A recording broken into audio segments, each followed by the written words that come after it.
दोस्तों नमस्कार, स्वागत है आपका परीक्षा खबरी में। 24 जनवरी 2022 की महत्वपूर्ण खबर को देखेंगे। आज से रात 8 बजे हमारा यूपी पीसीएस 2022 के लिए भी कार्यक्रम सामान्य अध्ययन का शुरू हो रहा है। तो सुबह करंट अफेयर्स के लिए यह वीडियो, शाम को अर्थात रात 8 बजे जीएस वाला वीडियो। बीच में जो समय मिले आप स्वाध्याय करिए, दोहराइए चीज़ों को, रिवीजन करिए, टेस्ट लगाइए। इन दो वीडियोस को लगातार देखते रहिए तो बेस भी मजबूत होगा, आपकी तैयारी भी संपूर्णता में होगी। तो आइए, बाकी कॉन्सेप्ट वगैरह उस क्लास में क्लियर होता चलेगा आपका। माँ चाहिए, पत्नी चाहिए, बहन चाहिए, लेकिन बेटी क्यों नहीं चाहिए? ये एक ज्वलंत प्रश्न है हमारे समाज से, हमसे, आपसे। तो राष्ट्रीय बालिका दिवस 24 जनवरी को मनाया जाता है 2009 से ही। हर वर्ष 24 जनवरी को राष्ट्रीय बालिका दिवस के रूप में मनाया जाता है। इस दिन को मनाने की शुरुआत वर्ष 2009 से हुई। महिला बाल विकास मंत्रालय ने पहली बार वर्ष 24 जनवरी 2009 को देश में राष्ट्रीय बालिका दिवस मनाया। हर वर्ष 24 जनवरी को बालिका दिवस के तौर पर मनाने की एक खास वजह है। वर्ष 1966 में इंदिरा गांधी ने देश की पहली महिला प्रधानमंत्री के तौर पर शपथ ली थी। भारत के इतिहास और महिलाओं के सशक्तिकरण में इसीलिए 24 जनवरी को एक प्रतीक के रूप में माना जाता है और इस दिन को राष्ट्रीय बालिका दिवस के रूप में चिन्हित किया गया है। इस बार की राष्ट्रीय बालिका दिवस 2022 की थीम क्या है? डिजिटल पीढ़ी हमारी पीढ़ी। 2021 की थीम थी। 2022 की थीम है empowering girls for brighter tomorrow. ठीक है, सुनहरे भविष्य या उजले भविष्य के लिए बालिका सशक्तिकरण इस बार की थीम है, empowering girls for brighter tomorrow. तो the theme of national girls child day for 2022 is empowering girls for a brighter tomorrow. याद रखिएगा, आ सकता है परीक्षा में। 24 जनवरी अंतर्राष्ट्रीय शिक्षा दिवस के रूप में मनाया जाता है। प्रतिवर्ष 24 जनवरी को अंतर्राष्ट्रीय शिक्षा दिवस मनाया जाता है। संयुक्त राष्ट्र ने 3 दिसंबर 2018 को प्रस्ताव पारित करके 24 जनवरी को अंतर्राष्ट्रीय शिक्षा दिवस के रूप में घोषित करने का निर्णय लिया था। इसका उद्देश्य शांति व विकास में शिक्षा की भूमिका को रेखांकित करना है। राष्ट्रीय शिक्षा दिवस की बात करें तो 11 नवंबर को भारत में राष्ट्रीय शिक्षा दिवस के रूप में मनाया जाता है।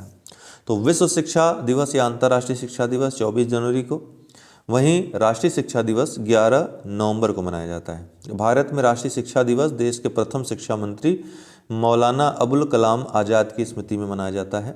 11 नवंबर को मौलाना अबुल कलाम आज़ाद की जयंती होने के कारण इस दिन को राष्ट्रीय शिक्षा दिवस के रूप में मनाया जाता है। राष्ट्रीय शिक्षा दिवस की स्थापना, इसको मनाने की शुरुआत वर्ष 2008 में की गई थी। 16 जनवरी से 22 जनवरी तक के जो करंट अफेयर्स हैं उनकी झलकियां कुछ देख लीजिए। बाकी सब तो आप देख ही चुके हैं डेली की खबरों में। एक बार रिवीजन कर लेते हैं फास्ट, क्या हमने पिछले सप्ताह पढ़ा। तो तस्नीम मीर नवीनतम BWF जूनियर रैंकिंग में अंडर 19 गर्ल्स सिंगल्स में दुनिया की नंबर 1 रैंकिंग हासिल करने वाली पहली भारतीय महिला बन गई हैं। लक्ष्य सेन ने नई दिल्ली में योनेक्स सनराइज इंडिया ओपन में पुरुष एकल फाइनल में अपना पहला सुपर 500 खिताब जीता। कॉमन सर्विसेज सेंटर ने योग्यता मोबाइल फ़ोन एप्लीकेशन लॉन्च किया है, योग्यता नाम से। Mrs America Shaylyn Ford Mrs World 2022 की विजेता बनी है। Mrs America Shaylyn Ford Mrs World 2022 की विजेता बनी। सरकार ने लेफ्टिनेंट जनरल मनोज पांडे को अगले ये थल सेनाध्यक्ष नहीं दोस्तों, इसको सही कर लीजिएगा, उपाध्यक्ष या उप प्रमुख के रूप में नियुक्त करने के प्रस्ताव को मंजूरी दी है। अभी जो जनरल नरवणे हैं वो थल सेना के प्रमुख हैं। आगे जब CDS बनेंगे, वो जैसे कि उम्मीद जताई जा रही है अगले CDS बनेंगे, उसके बाद ज़रूर मनोज पांडे का नंबर आएगा। महाराष्ट्र के एक युवा लावड़ी कलाकार सुमित भाले ने दुबई में अंतर्राष्ट्रीय लोक कला महोत्सव में स्वर्ण पदक जीता है। किसने? सुमित भाले ने। कथक दिग्गज पंडित बिरजू महाराज का जनवरी 2022 निधन हो गया। बायर्न म्यूनिख के पोलिश स्ट्राइकर रॉबर्ट लेवांडस्की ने 2021 के लिए फीफा सर्वश्रेष्ठ पुरुष खिलाड़ी का पुरस्कार जीता। स्मृति मंधाना को ICC T20 women's team of the year में शामिल किया गया है। किसे? स्मृति मंधाना को। फाइजर INC के अध्यक्ष और मुख्य कार्यकारी अधिकारी एल्बर्ट बोर्लो को प्रतिष्ठित जेनेसिस पुरस्कार से सम्मानित किया गया है। माल्टीज सांसद रॉबर्ट मेट्सोला को यूरोपीय संसद की अध्यक्षता करने वाली तीसरी महिला के रूप में चुना गया है, रॉबर्टा मेट्सोला को। इजराइल और अमेरिका ने एरो वेपन सिस्टम AWS और एरो 3 इंटरसेप्टर का सफल उड़ान परीक्षण किया संयुक्त रूप से। इंडोनेशिया ने अपनी राजधानी को जकार्ता से नुसंतारा में बदलने का फैसला किया है। चीन ने 2022 की पहली ब्रिक्स शेरपा बैठक की अध्यक्षता की। इस वर्ष जो ब्रिक्स का शिखर सम्मेलन होना है वो चाइना में होना है। बेल्जियम ब्रिटिश 19 वर्षीय जारा रदरफोर्ड दुनिया भर में अकेले उड़ान भरने वाली सबसे कम उम्र की महिला बन गई हैं। DCS AFF 2021 international association of working women award किसने जीता? तो सुष्मिता सेन ने जीता है, भारतीय अभिनेत्री हैं। मंगलुरु में प्लास्टिक पार्क का निर्माण किया जाएगा, तो ये एक महत्वपूर्ण खबर है। केंद्र सरकार ने हाल ही में कर्नाटक के मंगलुरु के गंजीमंड में एक प्लास्टिक पार्क बनाने की मंजूरी दी है। प्लास्टिक पार्क औद्योगिक क्षेत्र है जहां मशीनरी आपूर्ति, प्लास्टिक निर्माण, प्लास्टिक रिसाइकलिंग और प्लास्टिक प्रसंस्करण कंपनियों के विकास में महत्वपूर्ण भूमिका निभाया जाता है। वैश्विक प्लास्टिक निर्यात में भारत की हिस्सेदारी अगर देखी जाए तो 1% मात्र है और इस क्षेत्र में संभावनाएं व्यापक हैं, जिस तरह खाद्य प्रसंस्करण में है। पैंगोत्सो में चीन बना रहा है पुल। अभी हाल ही में पूर्वी लद्दाख में भारत और चीन के बीच जारी गतिरोध के बीच चीन पैंगोत्सो पर एक और पुल बना रहा है। इस निर्माण का पता सैटेलाइट इमेज से लग रहा है। चीन पैंगोत्सो के उत्तरी तट पर और दक्षिणी तट पर चुशुल उप क्षेत्र पर घर्षण बिंदुओं के पास पुल का निर्माण कर रहा है। यह पुल लगभग 400 मीटर लंबा और 8 मीटर चौड़ा है। देखिए, ये आपके फैक्ट जो प्रीलिम्स के हैं उसकी दृष्टि से तो महत्वपूर्ण नहीं है, लेकिन ये बहुत ही ज्वलंत मुद्दा है। इसके बारे में आपको जानना चाहिए सारी चीज़ों को, कम से कम जो खबरों में है उन बातों से आपको रूबरू होना चाहिए, ताकि आप मुख्य परीक्षा की दृष्टि से भी और भारत के एक नागरिक के दृष्टि से भी सही बातों को जानें। तो पैंगोत्सो 135 किलोमीटर लंबी भूमि से घिरी झील है। इस झील का लगभग 2/3 हिस्सा चीन नियंत्रण में है। यह पुल आधे रास्ते के करीब है। दोस्तों, ये पैगोंग जो झील है, पैगोंग झील, आपने 3 इडियट्स एक मूवी देखी होगी और काफ़ी बार इसका नाम भी सुना होगा। पिछले दिनों कंसंट्रेशन बहुत ज़्यादा बढ़ी थी भारत और चाइना के बीच इस लेक के अंदर। आप देखते होंगे, अक्सर टीवी पे भी दिखाता होगा, न्यूज़ वगैरह पे, कि बोट्स, इंडियन बोट्स जो है चाइनीज़ बोट्स को चारों तरफ से घेरे हुए हैं, वर्लपुल बना रहे हैं, फिर चाइनीज़ जो सोल्जर को भागना पड़ रहा है, ऐसा दिखाते हैं हमारे न्यूज़ चैनल वाले। तो दोनों ही तरफ से कंसंट्रेशन होती है। इसका कारण है लाइन ऑफ एक्चुअल कंट्रोल, और इसके पास जो स्ट्रेटजिक पोजीशन है दोनों ही आर्मीज़, उसको आपको थोड़ा सा जानना चाहिए। इसमें होता क्या है कि पैगोंग झील, जो मैं आपको फिगर दिखाऊं, ये जो पैगोंग लेक है,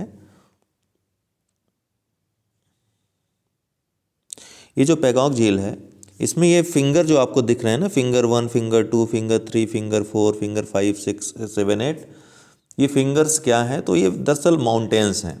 ये क्लब ऑफ माउंटेन्स हैं और इन्हीं को नाम इंडियन आर्मी ने दिया है। Finger 1, finger 2, finger 3, finger 4, finger 5, finger 6, finger 7, finger 8। पहले इंडियन आर्मी क्लेम जो करती थी लाइन ऑफ एक्चुअल कंट्रोल को, ये लाइन ऑफ एक्चुअल कंट्रोल था 1962 के युद्ध के पहले। लेकिन 1962 में जो युद्ध हुआ था, इंडिया चाइना वार जो हुआ था, उसमें चाइना ने काफ़ी कब्जा कर लिया था भारतीय भूमि को। तो उसके बाद ये claim line of actual control का यहाँ तक हो गया। लेकिन भारत अभी भी फिंगर 8 को ही क्लेम करता है। हालांकि भारतीय जो अंतिम पोस्ट है वो फिंगर 4 पे है। चाइना की जो लास्ट पोस्ट है, अर्थात चाइनीज़ पोस्ट, फिंगर 8 पे है। भारत क्लेम करता है कि फिंगर 8 हमारा है, यहाँ तक का हमारा इलाका है। चाइना क्लेम करता है कि ये फिंगर 2 आपको जो दिख रहा है ना, यहाँ तक का इलाका चाइना क्लेम करता है। यही कारण है कि कुछ समय पहले आपने सुना होगा कि फिंगर 2 पे चाइनीज आर्मी ने भारतीय आर्मी को पेट्रोलिंग से रोक दिया था, जिसके बाद कंसंट्रेशन बढ़ी और उसके बाद तनाव बढ़ा और फिर बातचीत हुई आपस में, फिर यहाँ से मामला आगे बढ़ा। ठीक है, तो आप देखते होंगे अक्सर यहाँ पे तनाव होता होगा। एक समय आया गलवान घाटी यहाँ नई लाइन ऑफ एक्चुअल कंट्रोल के पास थी, जो दौलत बेग ओल्डी से जो भारत निर्माण कर रहा है, कंस्ट्रक्शन कर रहा है, उससे चिढ़ करके चाइना ने वहाँ पर कुछ गतिविधियाँ की थी।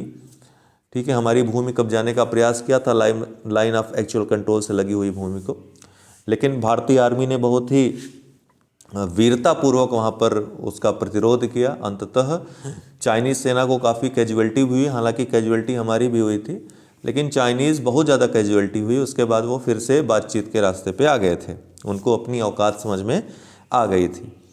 तो ये पूरा जो लाइन ऑफ एक्चुअल कंट्रोल का जो पूरा एरिया है, जो कि क्लेम दोनों तरफ से है, इंडिया क्लेम करता है 1962 के पहले वाली स्थिति को, चाइना क्लेम करता है और ज़्यादा, वो पहले से ही क्लेम करता आया है। और उसका तो स्लाइस कटिंग वाला हमने आपको बताया कि वो धीरे धीरे वो अपना क्लेम बढ़ाता जाता है, उसकी यही पॉलिसी है।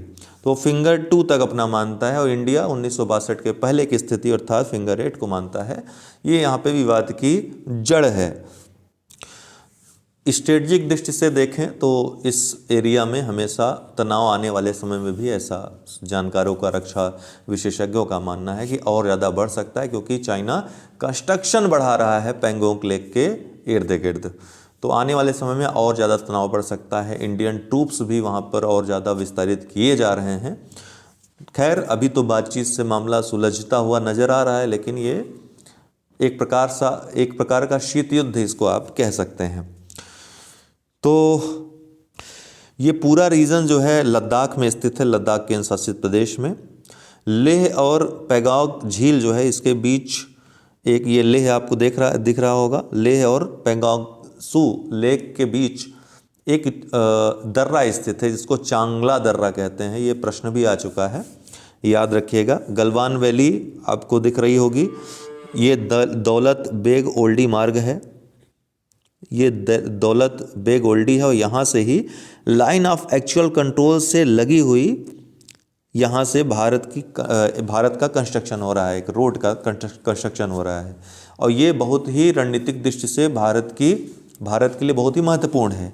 चाइना इसी से चिढ़ करके यहाँ गलवान वैली के पास जो घटना हुई है, वहाँ पर चूँकि अपने टेंट स्थापित कर लिए थे इसने, भारतीय ट्रूप्स ने उसका विरोध किया, कहा वापस चले जाओ, वो नहीं गए। उसके बाद टेंट उखाड़ना शुरू किया भारतीय, जो आपने संतोष बाबू का नाम सुना होगा, कर्नल संतोष बाबू का, वो 2-4 लोगों के साथ गए थे, उनकी शहादत हुई वहाँ पे। उसके बाद फिर इंडियन ट्रूप्स ज़्यादा मात्रा में पहुँचे उसका बदला लेने के लिए, और जो चीनी सेना थी उसकी भारी मात्रा में नुकसान पहुँचाया, जिसमें कहा जाता है कि लगभग 50 चीनी सैनिक मारे गए और इसके अलावा 100 से ज़्यादा घायल अवस्था में थे।